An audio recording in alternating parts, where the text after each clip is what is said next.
নমস্কাৰ বন্ধুসকল আসাম কেয়াৰলৈ আপোনালোকক আজি স্বাগতম জনাইছো আসাম কেয়াৰত আজি আমি আলোচনা কৰিবলৈ ওলাইছো প্ৰায় ৬টা মান অৰ্গেনাইজেচনে ৰিলিজ কৰা পোষ্টৰ বিষয়ে প্ৰথমতে ইয়াতে দেখা হৈছে প্ৰথমতে আমাৰ আছে ডিএমইয়ে ৰিলিজ কৰা পোষ্টৰ বিষয়ে directorate of medical education DME আসামে ৰিলিজ কৰিছে আৰু ইয়াৰ লাষ্ট ডেট হ'ল 18/12/2024 আৰু ইয়াত 1708 টা গ্ৰেড 3 টেকনিক্যাল পোষ্টৰ কাৰণে ৰিক্ৰুটমেন্ট নোটিছখন ৰিলিজ কৰিছে নেক্সট আছে আমাৰ DHS Directorate of Health Service Assam ইয়াৰো লাষ্ট ডেট 18 তাৰিখ আৰু ইয়াতে আছে 919 টা গ্ৰেড 3 টেকনিক্যাল পোষ্ট নেক্সট আছে আমাৰ fishery department flood and river erosion management agency of Assam অৰ্থাৎ ফ্ৰেমাৰ আন্ডাৰত আৰু ইয়াতে পোষ্ট দেখা হৈছে ইয়াতে আছে 8 ধৰণৰ পোষ্ট আছে আৰু এইকেইটা পোষ্ট আছে সো এইটোৰ বিষয়ে আলোচনা কৰিম নেক্সট আছে আমাৰ PNRD ডিপাৰ্টমেন্টৰ আৰু ইয়াৰ লাষ্ট ডেট হ'ল 18 ডিসেম্বৰ আৰু স্টাৰ্ট অলৰেডি হৈছে 4 ডিসেম্বৰৰ পৰা স্টাৰ্ট হৈছে আৰু কেনেদৰে এপ্লাই কৰিব লাগে গোটেইখিনি ডিটেইলছ ইয়াতে আলোচনা কৰিম নেক্সট আছে আমাৰ হেমলতা পাব্লিক সিনিয়ৰ সেকেন্ডাৰী স্কুলত ৰিক্ৰুটমেন্ট নোটিছ ৰিলিজ হৈছে 7টা ফেকাল্টি পোষ্টৰ কাৰণে আৰু ইয়াৰ লাষ্ট ডেট হ'ল 3 জানুৱাৰী 2025 সাউথে 2024 শেষ হৈ গ'ল নেক্সট আছে আমাৰ এলেগ্ৰা ল্যাব ৰিক্ৰুটমেন্ট 2024 আৰু ইয়াতে পোষ্ট আছে 4টা পোষ্ট আছে আৰু ইয়াতে তেওঁলোকে বিচাৰিছে ওয়েব ডেভেলপাৰ্স গুৱাহাটীৰ পৰা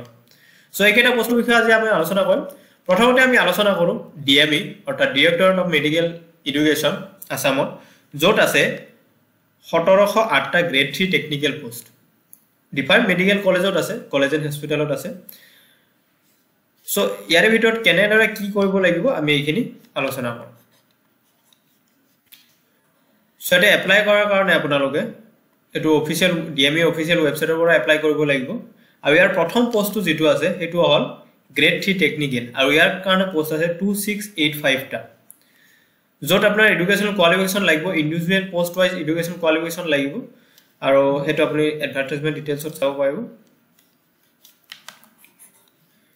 নেক্সট ইয়াৰ পে স্কেল আছে 14000 পৰা 70000 লৈকে আৰু হেতু ইন্ডিভিজুৱেল পোষ্টৰ কাৰণে বেলেগ হ'ব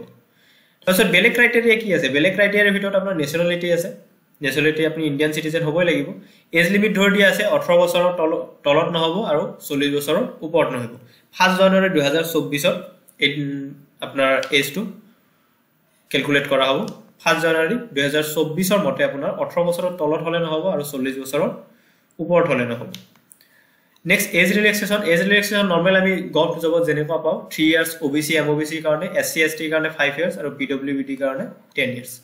employment exchange of course employment এক্সচেঞ্জত নাম থাকিবই লাগিব আৰু এটো অসমৰ হ'ব লাগিব এপ্লিকেশন ফি ইয়াতে কোনো এপ্লিকেশন ফি নাই no application fee is to be paid for the applicant so এটা এপ্লিকেশন কৰাৰ কাৰণে আপুনি কোনো ফি পে কৰিব নালাগে আৰু কেনেদৰে এপ্লাই কৰিব এপ্লাই কৰাৰ কাৰণে আপুনি ডিএমই অফিচিয়েল ওয়েবসাইটত আপুনি লগইন কৰিব লাগিব তাতে নিজৰ নামটো ৰেজিষ্ট্ৰেচন কৰি ফৰ্ম ফিল আপ কৰিব লাগিব আপোনালোকক যদি ফৰ্ম ফিল আপ কৰি দেখুৱাই দিব লাগে আপোনালোকে কমেন্ট কৰিব আমি নিশ্চয় দেখুৱাই দিম নেক্সট পোষ্ট আছে আমাৰ ডিএইচএছ ত ইটো হ'ল ডিৰেক্টৰেট অফ হেল্থ সাৰ্ভিস ইয়াতে পোষ্ট আছে মুঠ 919 টা গ্ৰেড 3 টেকনিক্যাল পোষ্টৰ আছে চাও কি পোষ্ট আছে কেনেকুৱা পোষ্ট আছে সো ইয়াৰ কাৰণেও সেম আপোনাৰ লাষ্ট ডেট 18/12/2024 18 তাৰিখ লাষ্ট ডেট আৰু 18 তাৰিখৰ আগতে আপোনালোকে এপ্লাই কৰিব লাগিব ইয়াতে প্ৰথমতে পোষ্ট আছে অক্সিলাৰী নাৰ্স মিডৱাইফ এএনএম আৰু ইয়াৰ কাৰণে পোষ্ট আছে 181 টা আৰু ইয়াৰ পে স্কেল হ'ল 14000 পৰা 70000 আৰু গ্ৰেড পে আছে 6200 educational qualification ANM training passed from Assam gov institution recognized by Indian Nursing Council and Assam Nursing Council must be registered under Assam Nursing Council with Employment Exchange Registration of Assam so আপুনি ANM পঢ়া হ'ব লাগিব যিকোনো Assam gov ইনষ্টিটিউটৰ পৰা বা Indian nursing council আৰু Assam nursing কাউন্সিলে ৰিকগনাইজ কৰা যিকোনো ইনষ্টিটিউটৰ পৰা আৰু লগতে আপুনি আসাম নাৰ্সিং কাউন্সিলত ৰেজিষ্টাৰ্ড থাকিব লাগিব আৰু লগতে আপোনাৰ আসামৰ এমপ্লয়মেন্ট এক্সচেঞ্জত ৰেজিষ্ট্ৰেচন থাকিব লাগিব নেক্সট আপোনাৰ পোষ্ট আছে ষ্টাফ নাৰ্স আৰু ইয়াৰ কাৰণে পোষ্ট আছে 446 টা আৰু ইয়াৰ পে স্কেল সেম 14000 পৰা 70000 আৰু গ্ৰেড পে হ'ল 6800 ইয়াৰ qualification কি আছে GNM diploma BSc nursing degree from any institute nursing college recognized by Indian Nursing Council and must be registered under Assam Nurse Midwife and Health Visitor Council along with Employment Exchange Assam. Next আছে আপোনাৰ staff nurse critical care আৰু ইয়াৰ কাৰণে post আছে 292 টা আৰু pay scale same 14000 পৰা 70000 আৰু grade pay হল 6800 আৰু ইয়াৰ এডুকেশনাল কোৱালিফিকেশন কি দিয়া আছে GNM diploma BSc nursing same যেটো আপোনাৰ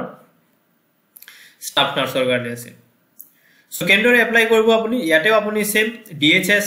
ৰ যেটো অফিচিয়েল ওয়েবসাইট তাতে গৈ আপুনি নিজকে ৰেজিষ্টাৰ কৰিব লাগিব আৰু ৰেজিষ্টাৰ কৰাৰ পিছত আপুনি তাতে নিজৰ ফৰ্মখন ফিল আপ কৰিব লাগিব আৰু ইয়াতে এজ লিমিট যি ধৰি দিয়া আছে সেম 18 বছৰৰ তলত হ'ব নোৱাৰিব আৰু 40 বছৰৰ ওপৰত হ'ব নোৱাৰিব আৰু এটো হল 1 জানুৱাৰী 2024 ৰ মতে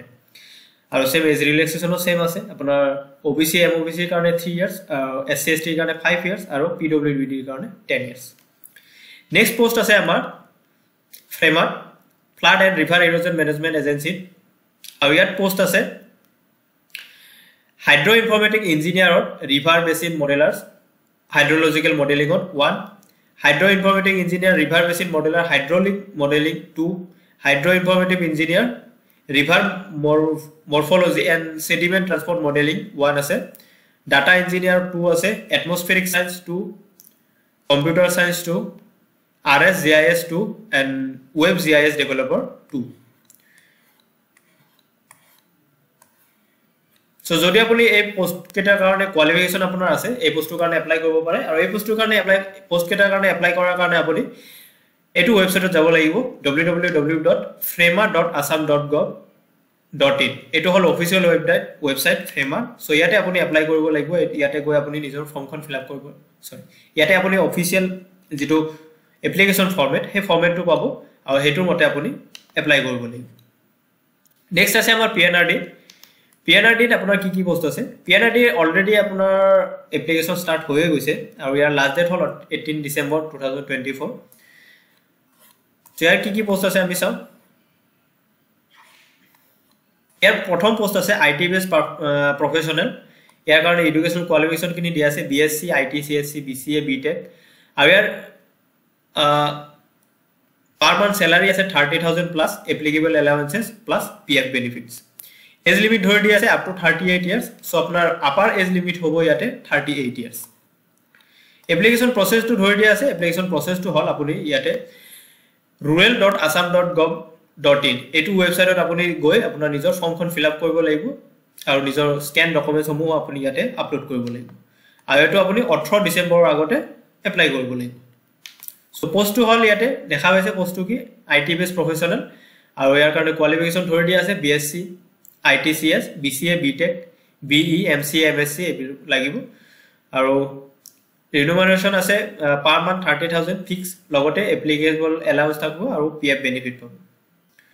নেক্সট পোষ্ট আছে আমাৰ হেমলতা পাব্লিক সিনিয়ৰ সেকেন্ডাৰী আৰু ইয়াৰ লাষ্ট ডেট হল 3/1/2025 আৰু ইয়াতে আপোনাৰ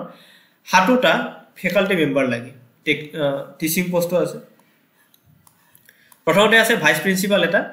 ইয়াৰ কাৰণে MA in Geography, Economics, Political Science, History with first class B.Ed compulsory. Experience খুজিছে 5 years minimum 5 years experience লাগিব তাৰপিছত আছে Faculty of Physics number of post 1 ইয়াৰ কাৰণে BE BTech MTech BSc Physics MSc Physics with first class. Experience খুজিছে 3 বা 4 বছৰ experience লাগিব reputed school or reputed coaching institute. তাৰপিছত Faculty of Computer Science post এটা আছে ইয়াৰ কাৰণে BCA MCA BE CSE IT ইয়াৰ কাৰণে 3 বা 4 বছৰৰ এক্সপেৰিয়েন্স লাগিব ৰিপুটেড স্কুল তাৰপিছত ফেকাল্টি অফ কেমিষ্ট্ৰি ইয়াৰ কাৰণে এটা পোষ্ট আছে MSc in chemistry with first class minimum 3-4 years experience in reputed school or reputed coaching institute faculty of mathematics ইয়াতে এটা আছে নেক্সট আছে faculty of economics এটা পোষ্ট faculty of geography ইয়াতে এটা পোষ্ট আছে সো কেনেদৰে এপ্লাই কৰিব আপোনাৰ CV খন principal Hemlota Public School @gmail.com আপুনি পঠাব লাগিব নাইবা hr.hemlotapublicschool@gmail.com 3rd জানুৱাৰীৰ আগতে আপুনি নিজৰ CV খন এটো ইমেইলত এই দুটাৰ এটা ইমেইলত আপুনি পঠাব লাগিব নেক্সট আমাৰ পোষ্ট আছে এলেগ্ৰা লেবছত ইয়াতে আপোনাৰ ৱেব ডেভেলপাৰ খুজিছে তেওঁলোকে ফুল ষ্টেক ডেভেলপাৰ পাইথন লাগিব দুটা আৰু পেমেন্ট হল 30k পৰা 50k এজ লিমিট ধৰি দিয়া নাই educational qualification MCA ME MTech MSc in IT or computer science